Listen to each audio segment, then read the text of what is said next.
All right. Hello, everyone. Happy Monday. Welcome to Weekly Market Check-in here with myself, Greta Wall. I'm your host, and I am joined by Derrick Oldensmith. Derrick is the head trader at T3 Trading Group and the leader of T3 Live's Pro Desk virtual trading floor. Quickly, let's take a look at Derrick's current positions. As I mentioned, he is a professional prop trader with T3 Trading Group. Here's what he is currently holding in his trading account. The topic of our stream today, Derrick, is White House versus the Fed. And is the market a bit concerned? Investors are a bit worried about what's happening with the Fed and the president and the pressure being put on Powell from Trump, etc. So first, how is your Monday going so far? You have a lot of longs on. The market is deep red. So talk to me about how you're managing that. Oh, you're muted, Derrick. I can't unmute you because you mute yourself. There we go. Sorry, sometimes I throw a quick mute on when I'm trading because my keyboard can be really loud. Serious keyboard. But yeah, so I came into today with some shorts on, with Q short, with Palantir short. Palantir actually ripped off the open, but then weakened out with pretty much everything else. So I did have some shorts on my books that helped me a little bit into this down move, but I'll be honest, I am surprised by the degree of the down move. The S&P is just bouncing off lows right now. We just had some headlines come out that says that Trump is basically scheduled to meet with executives from Walmart, Target, Home Depot, and Lowe's in regards to tariff anxiety. So that just helped this market bounce a little bit. But even with this little bounce, the S&P is off 2.6% right now as I'm having this conversation with you. It's pretty bad. Being down a little bit this morning off of these headlines with Trump versus Jerome Powell and Trump saying how terrible of a job Jerome Powell is doing, it makes sense that we would be down on that. I am surprised that we're down as much as we are because I was of the opinion that the market would read through it. I want to say that I'd be very, very surprised, and I think it's almost impossible that Trump actually will fire Powell before Powell's term ends. But I struggle to have confidence myself just because I have seen Trump do things in very, very recent history that also surprise the hell out of me because I just don't expect him to do things that shoots himself in the foot or the American people in the foot. Yet that's exactly what he did when he announced those reciprocal tariffs a couple Wednesdays ago before eventually pausing them. And, the Powell thing seems to me to be the exact same thing. If Jerome Powell was originally put in his role as Fed chairman by Donald Trump in Trump's first chair, stayed on through the Biden administration. Powell has, in my opinion, primarily done a really good job. The only exception, I think, is that he should have started hiking earlier when inflation was initially spiking around the COVID period of time. But I thought he did a fantastic job bringing inflation down towards the 2% target. And, now he's basically coming out. So I'm of the opinion that actually the Fed should cut. That's my opinion. I think that the Fed actually should come in and cut. I agree with Trump on this one. The Fed should come in and cut. It also means I agree with, I guess, Elizabeth Warren on this one, because she also thinks that the Fed should cut. I think that the Fed should cut. The main reason I think that the Fed should cut is because I think that the growth slowdown that is going to be coming from these tariffs outweighs the inflation uptick that also naturally comes from tariffs. I think that the growth side of things is just much, much scarier to me right now. So, but that's just my opinion. And I totally get what he's doing. He's saying, look, we're in a volatile time right now because the government has just changed some policies in a major, major way. And the policy changes have an impact on both sides of our mandate. They potentially can slow growth, and that can lead to higher unemployment, but they also potentially increase tariffs. So his whole standpoint is, I want to see the data. I want to see the data hit. And the fact of the matter is these tariffs are so new that we haven't seen them in really any of the data yet. So it makes sense to me why he wants to wait, even if it's not something that I agree with personally. The thing that I find to be really scary is the Fed's independence is extremely, extremely important.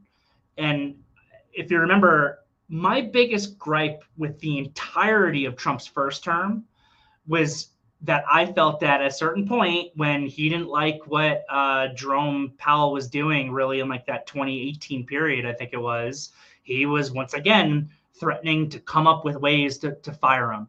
It's so important that the Fed stays independent. If Trump wants to express his opinion in the same way that I just expressed my opinion and say, hey, I think that growth is going to slow down by so much that the Fed should be cutting interest rates, that's fine. But to come in and basically threaten, do what I say, or I'm going to figure out a way to be able to axe you from your job, that's really concerning to me personally. That is really concerning apparently to the market, which once again is having another 3% down day today. It's just so important that the Fed stays independent of politics as much as physically possible, should not be influenced by what the president says or what the president does. And that's, pretty much where we're at. So if all of a sudden I just don't think it's going to happen. But if Trump were to somehow figure out a way to truly fire Powell, I think that the market implodes on that.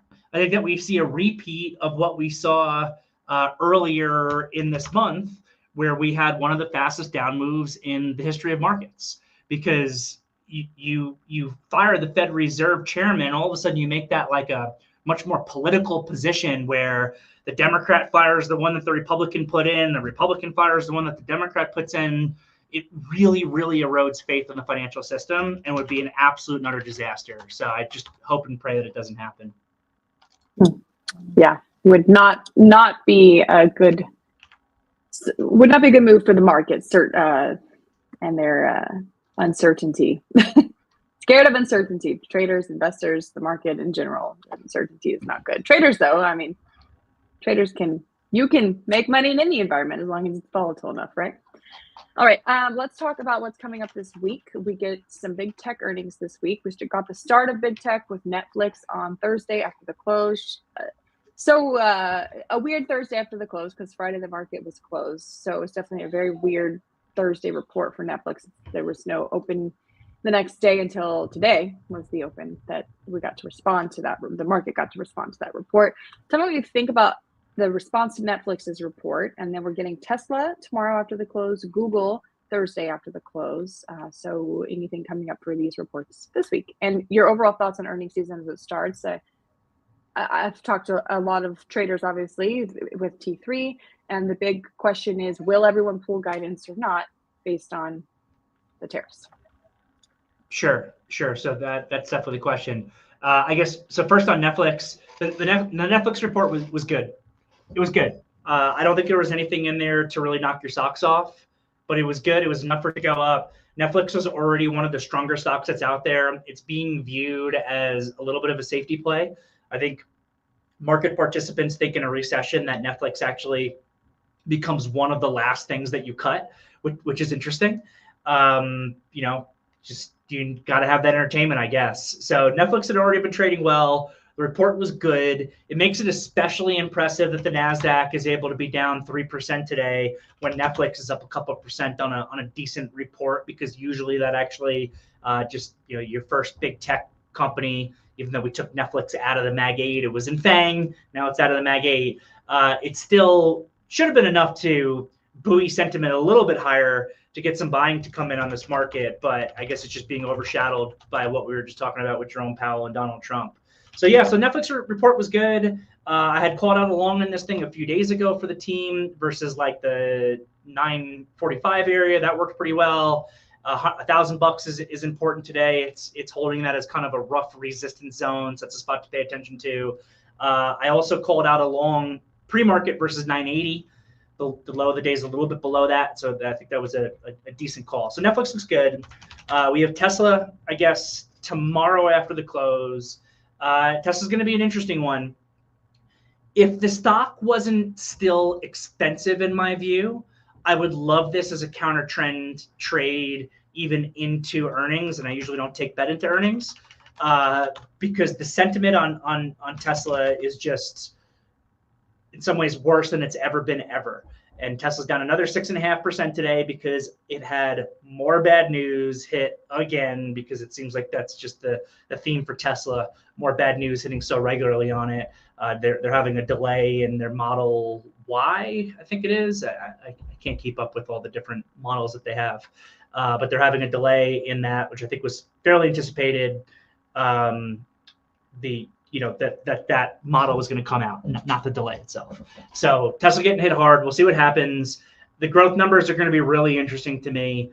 I'm curious to see what those revenue growth numbers look like and what the guidance looks like, because it seems to me like no one's buying Teslas anymore. And then Google is also a really interesting one, because one, you get to have a look into the advertisement space with Google, which is just so important for this market, because advertising is a read-through on recession fears. One of the first things that companies really start to drop is their advertising spending when you go into a recession. So seeing the earnings report from Google, what the YouTube numbers, what the search numbers look like are going to be really important. The search situation is also interesting because Google is the cheapest of all the Mag 7 stocks from like a fundamental PE perspective. But that, I think, is because market participants are pricing in that search, which has just been such an important business for them, obviously, is on the decline. And I can tell you for myself, whenever I needed to know something, I used to search it on Google. And now I search on Google 50% of the time, and I ask AI, usually Perplexity, the other 50% of the time. And I think that a lot of people probably are even more so using less Google and more AI for those questions. So it'll be really interesting to see the growth numbers. It'll be really interesting. I mean, YouTube would be a top 50, probably S&P company if it wasn't even part of Google. So YouTube is just that's the real number one streaming company, even more so than Netflix is YouTube. So that'll be interesting as well. And then insofar as just generally with this earnings season, you already said it. The forward guidance is the key. We always see when companies decline to provide guidance, usually stocks get destroyed. The one exception on that was COVID. Market participants really gave companies a pass for not providing guidance during COVID. Will market participants give companies a pass for not providing guidance during this tariff fiasco? I don't know. I really don't know. But I also feel like this whole tariff situation, to me, one of the biggest problems and one of many reasons why there's such a negative read-through for growth here is, imagine that you're in the C-suite of an S&P 500 company that is involved in any way with imports or exports. How do you develop corporate strategy right now when you have no idea what it's going to cost to import goods that are a really important part of your business? You have no idea. Like, we're at a 90-day pause. Where do we end up with this 90-day pause? I'm still waiting for some deals to get announced. Supposedly, we might see a Japan deal this week or maybe a South Korea deal this week, but I'm yet to see any of them. And if you are just doing corporate strategy, it's impossible to plan how to run your business when you don't know what your costs are going to be. So therefore, how can you even provide guidance? Maybe you could provide, I think we saw from United, I think it was United, it was definitely one of the airlines, I think it was United, something I had never seen before, where they actually gave two guidances. They kind of gave their one base normal guidance, and then they gave like a second weaker guidance that was based on some expectation of a recession that comes from tariffs. So maybe that becomes a theme that other companies can do. I would appreciate that if the company executives are doing their best to say, hey, there's a lot of uncertainty about the future. We don't know what our input costs are going to look like. But let's say tariffs look like this, then this is what our guidance is. Let's say tariffs look like this, then this is what this is what our guidance is. And that's something that I could really respect if it came from those executives in these difficult times. Yeah, that definitely gives the market more to at least be able to invest in or buy, kind of get the best and worst case scenario for stocks like that. Word on kind of a rumor is that we'll get more clarity from Musk tomorrow on the earnings call on when he's going to be done with Doge, and that could be good for Tesla, of course, because he's been distracted with Doge, as would say many Tesla investors. Do you think it matters for Tesla investors when he's done, or the sentiment around the stock has changed so much it just doesn't? No, it's really important. We saw a rumor back on Wednesday. I think it was the 9th. Yes, it was the same day as Trump announced. I think it was the same day Trump announced. Was it the same day? Yeah, I'm not. I'm not 100% sure, but there was definitely a day where a rumor came out that Elon was going to be stepping down, and Tesla ripped to the upside off that. Yeah. So I actually think that that's one of the biggest upside risks right now to Tesla in the short run is that he announces that he's stepping down from Doge. You'll see a really, really big rip in the stock, but I think that is a short-term rip that eventually gives way to more selling based on these expensive fundamentals that the company just I don't think can properly justify. So if you were shorting Tesla right now, first of all, I wouldn't, because I wouldn't short it in front of the earnings report. I was short Tesla last week. I got out of it Thursday or Friday last week, I think on Thursday, and I just decided I'm going to hold off until we get through the earnings report at this point. But if you were looking to short Tesla here, I would just make sure to be very careful, because if that announcement comes out, and it can happen at any time, the stock could rip $30 in your face very, very, very quickly. And then again, eventually, I think that actually leads to the better shorting opportunity is when you do get the rip higher on him announcing that he's leaving. Like you say, with Tesla, if you short it, you could rip higher out of nowhere. That's kind of how the market seems to be. It's hard, I feel like, to swing positions in this market because overnight news can change the market completely. Not even overnight news. An hour of one tweet, one post on Truth Social can completely turn around the market action. How have you been navigating this difficult to swing environment? Are you much more in a day trader position? So I've still been doing a lot of swing trading, but I have been trying to do a lot of that swing trading from a little bit more of a market neutral position, which now into the depth of the down move today, I'm actually back to 100% net long. But throughout the entirety of last week and coming into today, I had very heavy shorts on to weigh out my long exposure a little bit, just because there's so much uncertainty with this market, and I am kind of a big picture bear right now until we get more clarity on things. I just think that there's a huge growth slowdown that's coming, and I don't think that the market has it fully priced in yet. With that said, from a news perspective, I think that the risk is to the upside.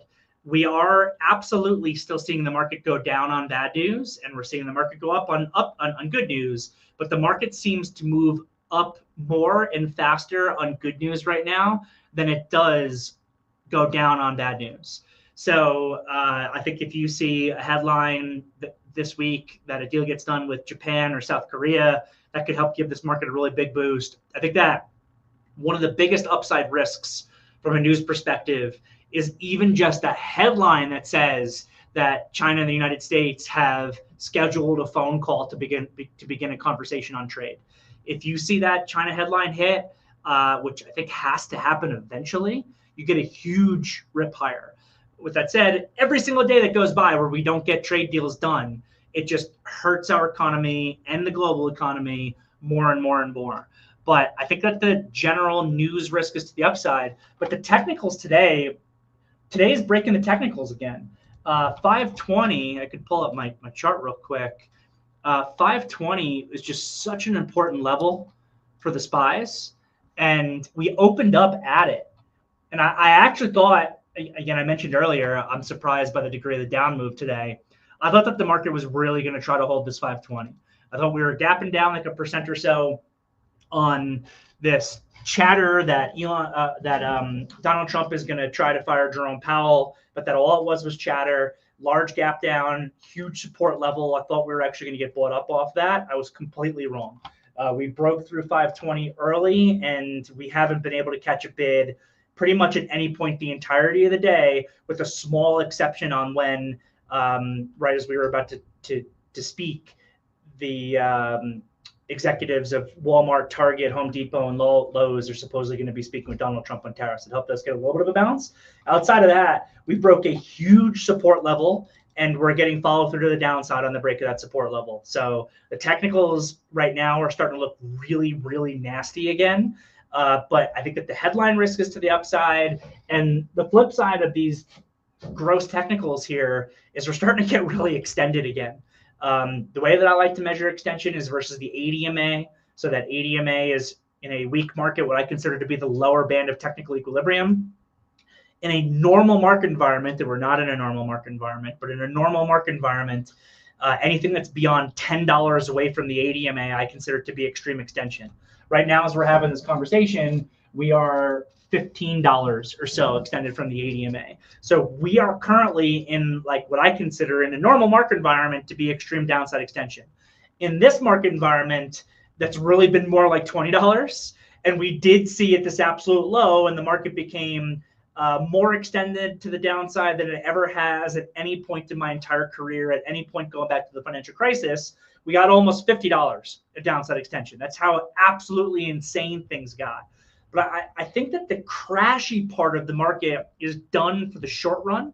That could change if Trump really tries to fire Jerome Powell. We could crash. That could change as we get closer to this 90-day deadline and not enough deals have gotten done. We could see a crash. But I think that the real crash of being able to see $30 to $50 of downside extension in the SPYs or Qs is over for the short run. So as we're starting to get to 1520, this is pretty extreme here. But make no mistake about it, the technicals are broken. 520 is a hugely important level for bulls to recapture, and they are not doing a good job recapturing that level today. It seems like the buyers are on complete strike. Outside of that little bounce higher we got off the headline, this 5-minute chart is so gross. We have barely attempted to bounce a single time the entire day. One like 6-minute bounce here that instantly failed, and then a little bit of a better bounce off that headline, which now, once again, we're working our way back down and kind of testing lows. So it's just been really brutal out there. All right. I want to get an updated opinion from you on the bond market. I think I've talked to you about the bond market more than I've ever spoken to you about the bond market with this action that we've been seeing. 2 weeks ago, it was that something seemed really broken in the bond market. Last week, it was that things looked a little healthier in the bond market. Today, we're seeing, of course, the meltdown in equities, and yields are up, which means people are not buying bonds, even though equities are down. So we're just kind of fleeing everything in the U.S. Do you think this is just uncertainty about Powell and Trump, and the same for the market, the uncertainty around the Fed? Of course, you think it would impact bonds. Do you think that's what it is this week, or I don't know? You said it. The entire world is losing faith in the United States because of the policies implemented by the current administration. God, I hate talking about politics. I'm not a politician.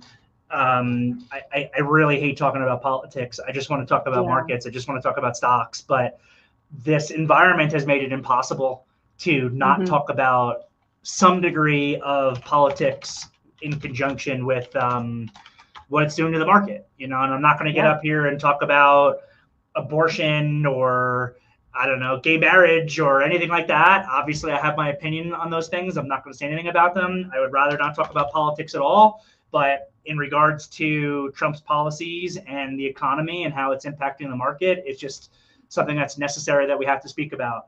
I don't know if this has ever happened before, where the market is selling in the way that it is, with bonds also selling in the way that they are, and the dollar selling in the way that it is. I don't think that's ever happened before. Usually bonds can hold in a little bit better for a period of time, or usually the dollar holds in a little bit better or moves higher. And that's not what we're seeing. We're seeing anything that is US based getting sold. And that's because market participants around the world, honestly, both in the United States and abroad, are diversifying away from the United States based on what's going on. And this is the potential to create a real crisis if it continues. The dollar is imploding and interest rates are going through the roof. We already know that Trump's max pain point is the 10-year yield getting past 4.5%. Sure, the market was cracking, and it seems like the Trump put is also stuck somewhere around SPX 4900, but he doesn't care that much about the market crashing. He cared about the bond market getting yippy. I think that was the exact term that he used. The bond market was crashing, and he showed his hand, and he did that 90-day pause, and it gave us a little bit of a bounce back. But here it is. It's not enough. It's not enough. We got to get some trade deals done. We have to restore confidence in the United States. That's the only way that this bond market stabilizes, the only way that the dollar stabilizes. This is like, it's just so important that we get some deals done immediately on the trade front to instill some confidence that deals can even get done. I don't even know if deals can get done. You know, like we saw some language today that a deal is supposed to come from Japan, and it would make sense that that would be one of the first countries it comes from. They're a traditional ally of ours, and they're a really, really important trading partner. But then we saw Japan come out and basically be like, yeah, but we're not just going to acquiesce to every one of your demands in order to get a deal done. Like, it has to be a fair deal to both sides. And me seeing them say that is like, all right, so what does this mean? Does a deal come out this week, next month, next year? And that's with one of our closest allies. It's also an important trading partner. So if we can't get a deal done quickly with our allies, how long is it going to take to get a deal done with countries that we're more neutral with, or countries that we're adversarial with? It's a real problem for the market. And if you begin to lose this bond market, it's a real problem for the United States of America. And that's the one thing where eventually you'll see the Fed step in. But I still think that they probably don't do it with actual cuts. They do it by buying the bond market itself. Yes, definitely. They'll get active in the bond market if they feel necessary. All right, Derrick is obviously a real trader. Again, like I said, head trader at T3 Trading Group. So I'm going to let him get back to that. If you'd like his free ebook about the benefits of prop trading, you can go to t3live.com/DO-live. If you become a prop trader with T3 Trading Group, you work directly with Derrick himself and his team. They've got a great team there in the ProDesk virtual trading floor. Ooh, they're following news all day long, trading, talking. You get more of these thoughts from Derrick. You get them all day long in the ProDesk. So again, you can go to t3live.com/DO-live to get Derrick's free ebook.